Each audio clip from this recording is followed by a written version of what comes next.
तुमची सगळ्यात मोठी जी अडचण आहे त्या शासकीय नोकरीमध्ये तुम्हाला आरक्षण नाही.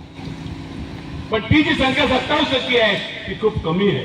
म्हणून आमची मागणी काय आहे, देशामध्ये 52% आहे पण जिल्ह्यामध्ये माझ्या 85% आहे. ही जरी 50-60% झाली तर हा जो माझा मुलगा देशोधडीला लागतोय त्याची जी नोकरी लागते ती नोकरीसाठी इथेच थांबेल, ह्या जिल्ह्यात त्याला रोजगार मिळेल आणि म्हणून ओबीसी मध्ये तुमची नोंद झाली.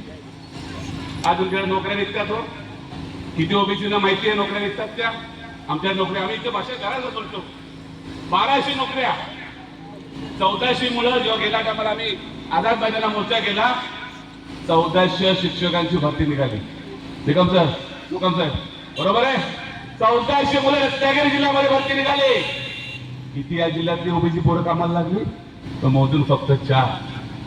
आणि ही शोकांची का आमची आहे की आमचं नेतृत्व ज्यांना तुम्ही आम्ही बचावलं त्यातलं एकही माणूस बोलला नाही की आम्ही जे निवडून आलो तेही आमचं नेतृत्व विचारलं नाही. साहेब 1400 जागा निवड मी सिलेक्शन काढलं फक्त आमची 4 पोरं का लागली, आम्ही का तुमच्यामध्ये ते धमक नाही सोडायचा.